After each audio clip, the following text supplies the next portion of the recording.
Welcome friends to Rahul tutorial. दोस्तों, आज इस वीडियो में हम राष्ट्रपति से संबंधित जो भी कार्य और शक्तियाँ बची थी उसका अध्ययन करेंगे। आप याद करिए, क्योंकि यह वीडियो हम काफ़ी समय के बाद डाल रहे हैं। तो जो पिछला वीडियो था, अर्थात इसके पहले जो भी वीडियो पड़ा था, उसमें हम राष्ट्रपति की कार्य और शक्तियाँ का अध्ययन कर रहे थे और उसमें हमने राष्ट्रपति की जो कार्यपालिका संबंधी शक्तियाँ हैं या कार्यपालिका संबंधी राष्ट्रपति के क्या कार्य हैं, उनके कार्य से संबंधित क्या प्रावधान है, उसका अध्ययन हम किए थे। और हम आपको यह बताए थे कि पुनः जब हम अगली वीडियो डालेंगे तब उसमें राष्ट्रपति से संबंधित जो भी कार्य और शक्तियाँ बची हैं उसका अध्ययन हम कर लेंगे। तो दोस्तों, वही आज इस वीडियो में हम प्रारंभ कर रहे हैं, क्या, राष्ट्रपति से संबंधित बची हुई उनकी कार्य और शक्तियाँ। तो मैंने लिख दिया क्या, राष्ट्रपति की कार्य एवं शक्तियाँ पार्ट 2। ठीक है, तो देखिए, हमने राष्ट्रपति की कार्यपालिका संबंधी शक्तियाँ पढ़ा था और मैंने आपको राष्ट्रपति की कार्यपालिका संबंधी शक्तियों में यह बताया था कि जो राष्ट्रपति होते हैं या विभिन्न प्रकार के जो पद हैं हमारे देश में, अर्थात आप जानते हैं ये शपथ दिलाने का कार्य करते हैं। कई हो गए हमारे देश के हमारे राज्य में जो राज्यपाल की नियुक्ति होती है, ये सब कार्य कौन करते हैं, राष्ट्रपति ही करते हैं। तो निर्वाचन संबंधी उनकी भी अशुद्धियाँ थी, निर्वाचन संबंधी भी उनकी कुछ शक्तियाँ थी कि किस किस पद का क्या करते हैं, वे नियुक्ति करते हैं और किन किन लोगों को वह क्या करते हैं, शपथ दिलाते हैं। जैसे मैंने आपको बताया था कि भारत के जो सुप्रीम कोर्ट के मुख्य न्यायाधीश होते हैं, इनको भी शपथ और इनकी नियुक्ति करने का कार्य कौन करते हैं, राष्ट्रपति ही करते हैं।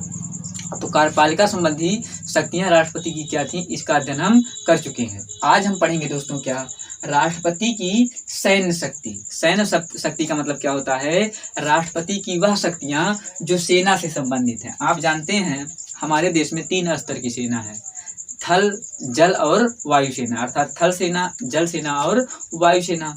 तो इन तीनों सेनाओं के जो अध्यक्ष होते हैं वह कौन होते हैं, राष्ट्रपति ही होते हैं। अर्थात सेनाओं को अंतिम आदेश देने का कार्य कौन करते हैं, राष्ट्रपति ही करते हैं। आप जानते हैं कि जैसा हमारा देश है, हमारे देश में 3 स्तर पर सेनाएं हैं, जल सेना, थल सेना और वायुसेना। उसके ऊपर कौन होता है, हमारे CDS होते हैं। कौन होते हैं, CDS, chief of defence staff. ठीक है, अभी कौन है, बिपिन रावत है। इसके बाद हमारे रक्षा मंत्री होते हैं। ठीक है, रक्षा मंत्री के भी ऊपर कौन होते हैं, हमारे राष्ट्रपति। अर्थात फाइनल डिसीजन या फाइनल निर्णय कौन देते हैं, राष्ट्रपति देते हैं। तो अगर आपसे पूछा जाए कि तीनों सेनाओं का अध्यक्ष या प्रधान कौन होता है, तो आप आंसर करेंगे राष्ट्रपति। अर्थात किसी भी सेना को फाइनल अनुमति देने का कार्य कौन करते हैं, राष्ट्रपति करते हैं। दूसरा पॉइंट हमने क्या लिखा है, किसी देश के साथ युद्ध प्रारंभ करने की भी घोषणा कौन करते हैं, राष्ट्रपति करते हैं। ध्यान दीजिए, अगर मान लीजिए भारत देश के ऊपर कोई अन्य देश आक्रमण कर दिया है, तो भारत उस देश के ऊपर आक्रमण करे या ना करे, इसकी फाइनल अनुमति कौन देंगे, राष्ट्रपति देंगे। और मान लीजिए दोस्तों कि कोई और देश और भारत देश के बीच में युद्ध चल रहा है, उस युद्ध को विराम करने की भी घोषणा कौन करते हैं, हमारे राष्ट्रपति करते हैं। 3 चीजें मैंने आपको बताई। क्या, मैंने आपको बताया कि तीनों सेनाओं, जल सेना, थल सेना और वायुसेना, तीनों के प्रधान या अध्यक्ष कौन होते हैं, चीफ कौन होते हैं, तो राष्ट्रपति होते हैं। दूसरा मैंने आपको क्या बताया, किसी भी देश के साथ अगर युद्ध को प्रारंभ करना हो या चल रहे युद्ध को समाप्त करना हो, तो इसकी घोषणा भी कौन करते हैं, राष्ट्रपति करते हैं। और यह पॉइंट कई बार एग्जाम में पूछा भी जा चुका दोस्तों। तीसरा हमने क्या बताया है, कोर्ट मार्शल की सजा को माफ करने का भी अधिकार किसे है, राष्ट्रपति को है। वैसे इसे हमें क्षमादान शक्ति में पढ़ाना था, लेकिन हमने यहीं पर बता दिया क्योंकि हम बात किसी कर रहे हैं, सैन्य शक्ति की। कोर्ट मार्शल क्या होता है दोस्तों, आप जानते हैं कि सेनाओं के अधिकारियों की या सेनाओं के किसी भी सैनिक को अगर वह कुछ ऐसे कार्य करता है जो कि आदेश के विपरीत है, तो उस सेना का या उस सैनिक का क्या कर दिया जाता है, कोर्ट मार्शल कर दिया जाता है। कोर्ट मार्शल का मतलब क्या होता है दोस्तों, अर्थात जैसे आप समझ सकते हैं निलंबित कर देना। ठीक है, तो सजा देने का प्रावधान जो है कोर्ट मार्शल से दिया जाता है। तो कोर्ट मार्शल, अगर किसी भी सैनिक को कोर्ट मार्शल हुआ है तो उसको माफ करने का अधिकार किसे है, राष्ट्रपति को है। ऐसा नहीं है कि जिस सैनिक का कोर्ट मार्शल हुआ है उस सैनिक की सजा कहाँ चलाई जाएगी, हाई कोर्ट या सुप्रीम कोर्ट में चलाई जाएगी, ऐसा बिल्कुल भी नहीं है। यदि किसी सैनिक का कोर्ट मार्शल हुआ है तो उस कोर्ट मार्शल की सुनवाई या माफ करने का अधिकार किसे है? राष्ट्रपति को है। तो यह थी दोस्तों क्या? राष्ट्रपति की सैन्य शक्ति। हमने आपको क्या बताया? तीनों सेनाओं के अध्यक्ष कौन होते हैं? राष्ट्रपति। किसी भी देश के साथ युद्ध प्रारंभ करना हो या चल रहे युद्ध को समाप्त करने की घोषणा भी कौन करते हैं? राष्ट्रपति करते हैं। सैनिक को हुए कोर्ट मार्शल की सजा माफ करने, कम करने या खत्म करने का अधिकार भी किसके पास है? राष्ट्रपति के पास है। आशा करता हूं दोस्तों यह चारों पॉइंट आपको समझ में आए होंगे। दूसरा पॉइंट हमने क्या लिखा है? राजनीतिक शक्ति। अब राजनीतिक शक्ति किसे कहते हैं? देखिए, हमारे देश के जो राष्ट्रपति हैं, इनके अंडर में इनकी राजनीतिक शक्तियां भी आती हैं। अब राजनीतिक शक्तियां क्या होती हैं? आप जानते हैं कि भारत देश के एक राजदूत कहाँ रहते हैं? अन्य देश में रहते हैं। जैसे ढेर सारे देश हैं, तो भारत देश के भी राजदूत हर एक देश में रहते हैं, और भारत में भी कई देशों के राजदूत रहते हैं। तो जो विदेश में राजदूत किसे भेजना है, किसे नियुक्त करना है राजदूत, यह नियुक्त करने का कार्य भी कौन करते हैं? राष्ट्रपति ही करते हैं। अर्थात अगर आपसे पूछा जाएगा कि भारत देश से यदि किसी दूसरे देश में राजदूत भेजना है तो फाइनल अनुमति किसकी चाहिए? राष्ट्रपति की चाहिए। ठीक है, तो विदेश में राजदूत नियुक्त करने का कार्य भी कौन करते हैं? राष्ट्रपति ही करते हैं। दूसरा पॉइंट क्या है? बाहरी देश के राजदूत को स्वीकृति देना। अर्थात यह क्या है? मान लीजिए भारत देश में कोई, जैसे मान लीजिए पाकिस्तान का कोई राजदूत कहाँ आया? भारत देश में आया, तो वह पाकिस्तान का जो राजदूत है वह भारत में आया है। भारत आने पर सबसे पहले उसे परमिशन किसकी लेनी पड़ेगी? राष्ट्रपति की लेनी पड़ेगी। अर्थात अपने देश से दूसरे देश में राजदूत को भेजना और दूसरे देश से राजदूत को अपने देश में बुलाना, इसका फाइनल निर्णय कौन देते हैं? राष्ट्रपति देते हैं। अर्थात इनकी नियुक्ति करने का कार्य कौन करते हैं? राष्ट्रपति करते हैं। राजदूत से तात्पर्य आप समझ रहे होते हैं दोस्तों। देखिए, जैसे मान लीजिए किसी भारतीय को कहाँ जाना हुआ? पाकिस्तान जाना हुआ, तो वीजा और पासपोर्ट की आवश्यकता होगी। देखिए, पासपोर्ट किसे कहते हैं और वीजा किसे कहते हैं? भारत किसी व्यक्ति को अनुमति दे रहा है पाकिस्तान जाने के लिए, तो जिस अनुमति के द्वारा वह व्यक्ति पाकिस्तान जा रहा है, भारत की अनुमति क्या कहलाती है? पासपोर्ट। लेकिन अगर वह व्यक्ति पाकिस्तान में जा रहा है तो पाकिस्तान सरकार से जो परमिशन लेनी पड़ती है कि हम आपके देश में आ रहे हैं, वह क्या कहलाती है? वीजा कहलाती है। तो मान लीजिए यदि कोई पाकिस्तान का राजदूत भारत में है, तो वह राजदूत क्या करता है? भारत देश के साथ, भारत देश की जो गृह मंत्रालय है उसके साथ क्या सामंजस्य बैठाकर उस व्यक्ति के पासपोर्ट और वीजा की व्यवस्था क्या करता है? करवा देता है। तो राजदूत क्या होते हैं? एक देश के राजदूत दूसरे देश में नियुक्त होते हैं और दूसरे देश के राजदूत दूसरे देश में नियुक्त होते हैं। अर्थात भारत का राजदूत अन्य देश में है और अन्य देश के भी राजदूत कहाँ हैं? भारत में है। तो इनकी नियुक्ति करने का कार्य कौन करते हैं? हमारे राष्ट्रपति महोदय करते हैं। तो आपसे पूछा जाएगा कि राजनीतिक शक्तियां में क्या आती है, तो आप बताएंगे कि भारत देश के राजदूत को अन्य देशों में नियुक्त करना या बाहरी देश से आए राजदूत को क्या करना? स्वीकृति प्रदान करना। यह कार्य कौन करते हैं? राष्ट्रपति करते हैं। और यही शक्तियां इनकी क्या कहलाती है? राजनीतिक शक्तियां कहलाती हैं। तीसरा हमने क्या लिखा? विधायी शक्ति या कानूनी शक्ति। हमने आपको कार्यपालिका संबंधी शक्तियां पढ़ा दिया था। अब यहाँ पर देखिए क्या विधायी या कानूनी शक्तियां क्या होती है। देखिए, विधायी का मतलब क्या होता है? विधि अर्थात कानून निर्माण संबंधी राष्ट्रपति की क्या क्या शक्तियां होती हैं, इसके बारे में। पहला क्या है? विधेयक पर फाइनल हस्ताक्षर। अब विधेयक क्या होता है? आप जानते हैं कि यदि कोई विधेयक पास करना हुआ तो वह विधेयक लोकसभा और राज्यसभा पास करती है अपने स्तर पे। मान लीजिए पहले लोकसभा पास कर दी, इसके बाद वह कहाँ जाती है? राज्यसभा। लेकिन जब संसद के दोनों सदन अर्थात राज्यसभा और लोकसभा दोनों सदन किसी विधेयक को पारित कर देते हैं तो वह फाइनल अनुमति के लिए कहाँ जाती है? राष्ट्रपति के पास जाती है। और यदि राष्ट्रपति उस विधेयक पर अपना साइन कर देते हैं तो वह विधेयक क्या बन जाता है? कानून बन जाता है। ठीक है, जब तक राष्ट्रपति उस विधेयक पर साइन नहीं किए रहेंगे तब तक वह कानून नहीं बनेगा दोस्तों। लेकिन राष्ट्रपति के फाइनल हस्ताक्षर अर्थात साइन कर देने मात्र से ही वह विधेयक क्या बन जाएगा? कानून बन जाएगा। आशा करता हूँ आपको समझ में आया होगा। कोई भी विधेयक जो लोकसभा या राज्यसभा से पारित होती है तो लोकसभा या राज्यसभा दोनों में पारित होने के पश्चात वह फाइनल अनुमति के लिए किसके पास जाती है, राष्ट्रपति के पास जाती है। और राष्ट्रपति यदि उस पर अपना फाइनल हस्ताक्षर कर देते हैं तो वह विधेयक क्या बन जाता है, कानून बन जाता है। दूसरा क्या है, संयुक्त अधिवेशन बुलाना। देखिए कभी कभी जो संसद के दोनों सदन हैं, राज्यसभा और लोकसभा, तो कभी कभी राज्यसभा और लोकसभा दोनों के बीच वार्तालाप या मतभेद हो जाता है किसी विधेयक को लेकर। मान लीजिए कोई ऐसा विधेयक है जिसे लोकसभा के सदस्य तो पारित कर देते हैं लेकिन राज्यसभा के सदस्य पारित नहीं करते हैं, और उस विधेयक को लेकर के दोनों के बीच, लोकसभा और राज्यसभा के बीच झड़प हो जाती है, तो उस झड़प को सुलझाने का कार्य कौन करते हैं, राष्ट्रपति। अर्थात लोकसभा के सदस्यों को भी और राज्यसभा के सदस्यों को भी दोनों का क्या बुला लेंगे, संयुक्त अधिवेशन, अर्थात दोनों को एक साथ बैठक में बुला लेंगे।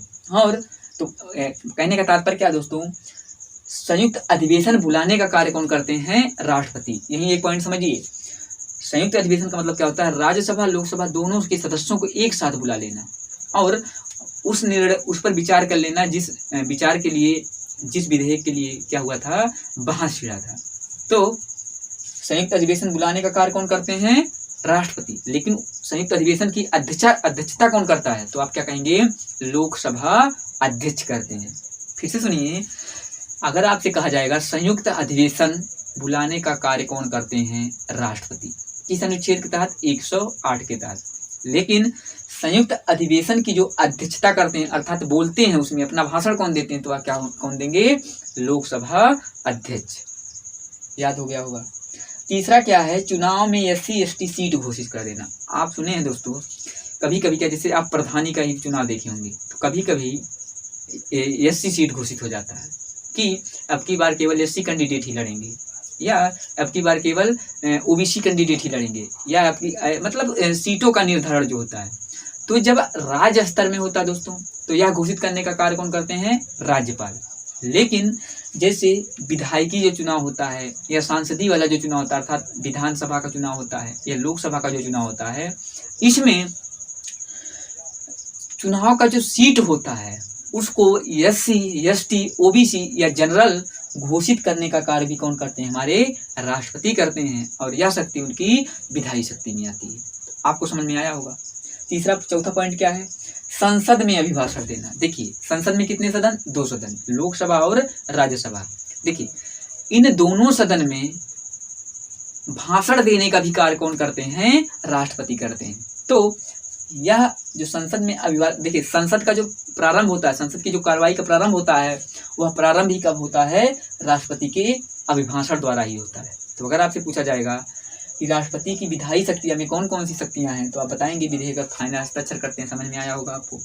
संयुक्त अधिवेशन बुलाने का कार्य राष्ट्रपति करते हैं, लेकिन अध्यक्षता करने का कार्य कौन करते हैं, लोकसभा अध्यक्ष।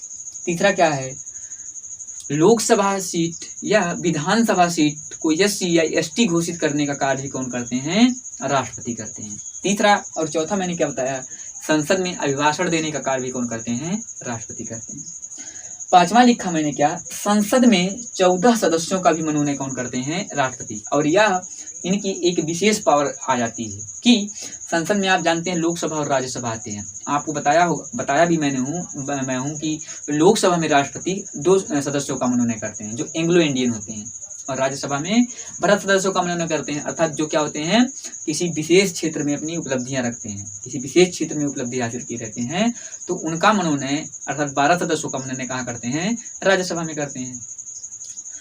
तो वे व्यक्ति जो एंग्लो इंडियन है, अर्थात जिनका पिता क्या रह चुका हो, अंग्रेज रह चुका, ब्रिटेनियन रह चुका हो, वह भी भारतीय जो भारत देश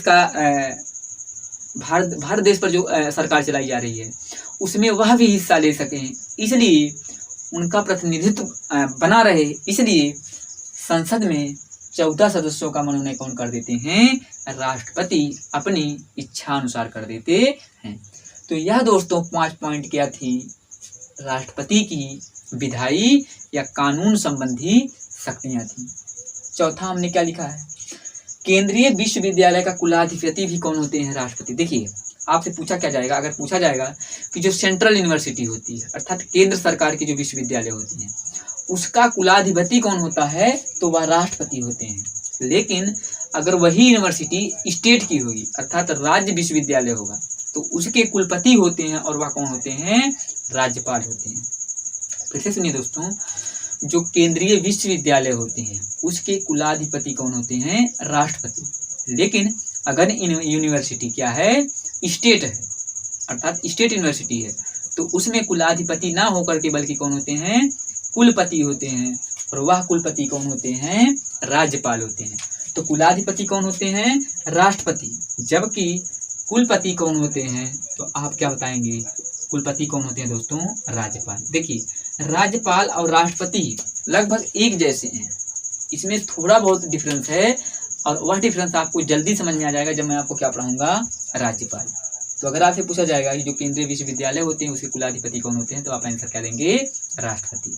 जबकि स्टेट यूनिवर्सिटी के कुलाधिपति ना होकर के कुलपति होते हैं और वह कुलपति कौन होते हैं, उस राज्य के राज्यपाल होते हैं। पांचवा हमने क्या लिखा है, विवेकाधिकार शक्ति। इसमें क्या लिखा मैंने, त्रिशंकु चुनाव के संदर्भ में। अब देखिए त्रिशंकु चुनाव क्या होता है, इसको समझाना पड़ेगा मुझे। देखिए यह है संसद, और संसद के कितने सदन दोस्तों, 2 सदन। एक क्या होती है, लोकसभा, और एक क्या होती है, राज्यसभा। तो आप जानते हैं जो पीएम होते हैं कौन होते हैं, प्राइम मिनिस्टर होते हैं। प्राइम मिनिस्टर जो होते हैं, राष्ट्रपति उस व्यक्ति को ही प्राइम मिनिस्टर चुनते हैं जो लोकसभा में बहुमत सिद्ध करता है। फिर से सुनिए, राष्ट्रपति उसी व्यक्ति को पीएम चुनते हैं, उसी पार्टी के व्यक्ति को पीएम चुनते हैं जो लोकसभा में क्या सिद्ध कर चुका है, बहुमत सिद्ध कर चुका। अब बहुमत का मतलब क्या दोस्तों, 50% प्लस। जैसे लोकसभा में इस समय वर्तमान में कुल सदस्यों की संख्या कितनी है, कुल सीटों की संख्या 545। यदि कोई भी पार्टी 273 अर्थात 272 272 होगा, 272 व्यक्ति आएंगे नहीं, आधा व्यक्ति कहाँ से आएगा। अर्थात कोई भी पार्टी अगर वह लोकसभा में 273 सीट प्राप्त कर लेती है तो राष्ट्रपति उस पार्टी के किसी भी व्यक्ति को क्या करेंगे, पीएम नियुक्त कर देंगे। उस व्यक्ति को क्या करेंगे, पीएम नियुक्त कर देंगे। देखिए लेकिन मान लीजिए 3 पार्टियां हैं, 4 पार्टियां ले लेते हैं, पहली पार्टी, दूसरी पार्टी और ये तीसरी और ये चौथी। हमने 4 पार्टियां ले लिया। मान लीजिए पहले व्यक्ति को 100 सीट मिलते हैं और दूसरे व्यक्ति को 210 सीट मिलते हैं और तीसरे व्यक्ति को 60 सीट मिलते हैं और चौथे व्यक्ति को 15 सीट मिलते हैं। ठीक है, एक कैंडिडेट और लेते हैं, 5 वाले लेते हैं, और एक व्यक्ति को क्या मिलते हैं, 25 सीट मिलते हैं। ठीक है, अब देखिए कैंडिडेट कितने थे, 5 कैंडिडेट थे, 5 कैंडिडेट थे, लेकिन किसी भी कैंडिडेट ने लोकसभा की कुल सीटों का अर्थात 545 सीटों का 50% अर्थात आधी सीट प्राप्त नहीं किया, अर्थात बहुमत अपना सिद्ध नहीं कर पाए। कहाँ, लोकसभा में। तो यह स्थिति, जब कोई भी पार्टी लोकसभा में अपनी बहुमत सिद्ध नहीं कर पाती है तो इस चुनाव को ही हम क्या कहते हैं, त्रिशंकु चुनाव। अर्थात त्रिशंकु चुनाव क्या कहलाता है, त्रिशंकु चुनाव में कोई भी पार्टी लोकसभा में 50% प्लस सीट नहीं प्राप्त कर पाती है। अब यदि कोई पार्टी लोकसभा में 50% प्लस सीट नहीं प्राप्त कर पाई है तो यहाँ पर राष्ट्रपति की समझ यह कठिनाई आ जाती है, वह किस व्यक्ति को क्या करें, पीएम चुने। क्योंकि पीएम चुनने के लिए क्या बात थी कि उसी व्यक्ति को पीएम चुनेंगे राष्ट्रपति जिस पार्टी या जो पार्टी लोकसभा से बहुमत सिद्ध कर दे, अर्थात 273 सीट ला सके। अगर कोई पार्टी लोकसभा में 273 सीट प्राप्त कर लेती है अर्थात 273 सीट पर विजय प्राप्त कर लेती है तो उस पार्टी के किसी भी व्यक्ति को राष्ट्रपति क्या चुन देते, पीएम चुन देते। लेकिन यहाँ आप क्या देख रहे हैं कि 5 पार्टी थी, किसी भी पार्टी को लोकसभा से 273 सीट प्राप्त नहीं हुई। तो अब यहाँ राष्ट्रपति के लिए कठिनाई यह है कि वह किस व्यक्ति को क्या करे, प्रधानमंत्री चुने। तो यहाँ पर दोस्तों काम आता है क्या, राष्ट्रपति की कौन सी शक्ति, विवेकाधिकार शक्ति। अगर राष्ट्रपति का विवेक यह कहता है कि वह चौथे नंबर के व्यक्ति अर्थात जो 15 सीट पाया है उसे ही क्या बना दें, पीएम बना दें, तो इनके विवेकाधिकार के अनुसार ही वह व्यक्ति क्या बन जाएगा, पीएम बन जाएगा। लेकिन राष्ट्रपति इस पार्टी से जो 15 सीट प्राप्त किया, इस पार्टी से कहेंगे कि आपको 30 दिन का, कितने दिन का दोस्तों, 30 दिन का समय दिया जा रहा है और इस 30 दिन में आप लोकसभा से बहुमत सिद्ध करिए। और अगर आप 30 दिन के अंदर लोकसभा से अर्थात 273 सीट प्राप्त कर लेते हैं या 273 सीट पर अपनी विजय सिद्ध कर देते हैं तो आप पीएम बने रहेंगे, अन्यथा हम 30 दिन के बाद पुनः आपको पीएम पद से क्या करेंगे, हटा देंगे। विवेकाधिकार शक्ति समझ में आई दोस्तों। अर्थात त्रिशंकु चुनाव की स्थिति में, त्रिशंकु चुनाव किसे कहते हैं, जब कोई भी पार्टी लोकसभा में बहुमत सिद्ध न कर सके तो इस चुनाव को ही क्या कहते हैं, त्रिशंकु चुनाव कहते हैं। और त्रिशंकु चुनाव की स्थिति में दोस्तों राष्ट्रपति क्या कौन सी शक्ति कार्य करती है, विवेकाधिकार शक्ति कार्य करती है। तब उनके ऊपर संविधान का कोई प्रेशर नहीं रहता। देखिए राष्ट्रपति के ऊपर संविधान का प्रेशर कब है, प्रेशर तब है जब कोई पार्टी लोकसभा में बहुमत सिद्ध कर दे। तो जो पार्टी बहुमत सिद्ध की है उसी व्यक्ति को, उसी पार्टी के किसी व्यक्ति को पीएम चुनना है। लेकिन जब कोई पार्टी दोस्तों बहुमत नहीं सिद्ध कर पाई है तो यहाँ पर राष्ट्रपति का विवेक कार्य करेगा और वह अपने विवेकानुसार किसी भी पार्टी को क्या करेंगे, किसी भी पार्टी के एक व्यक्ति को पीएम नियुक्त कर देंगे और उसे 30 दिन का समय देंगे कि वह लोकसभा में क्या करे, अपना बहुमत सिद्ध करे। अब दोस्तों यहीं पर काम करता है क्या, गठबंधन। क्या काम करता है दोस्तों, गठबंधन। अब देखिए गठबंधन कैसे कार्य करेगा, जैसे इसे कितना मिला है 210 सीट, तो यह कहेगा किससे, पांचवें से कहेगा कि आप मुझसे मिल जाइए, आप मुझसे क्या करिए, मिल जाइए। तो देखिए 210 और 25 कितना हो जाएगा, 235, और फिर किसे मिला लेगा, या तो फिर देखिए दूसरा तीसरे से कहेगा 210 और 60 कितना हो जाएगा 270, और चौथों को भी मिला लेगा तो उसके लोकसभा से 273 सीटें मिल जाएंगी और ये अपने अपने क्या करेंगे, अपने अनुसार अपना पद ले लेंगे और उसका क्या करेंगे, शोषण करेंगे। ठीक है, तो विवेकाधिकार शक्ति दोस्तों आपको समझ में आया होगा। विवेकाधिकार शक्ति क्या होती है, जब त्रिशंकु चुनाव की स्थिति विद्यमान रहती है तो उस समय राष्ट्रपति संविधान से क्या होते हैं, एकदम फ्री होते हैं और वह अपने विवेक के अनुसार किसी भी पार्टी के व्यक्ति को पीएम नियुक्त कर देते हैं और उस पार्टी को 30 दिन का समय देते हैं कि 30 दिन के अंदर वह पार्टी लोकसभा से क्या करे, बहुमत सिद्ध करे।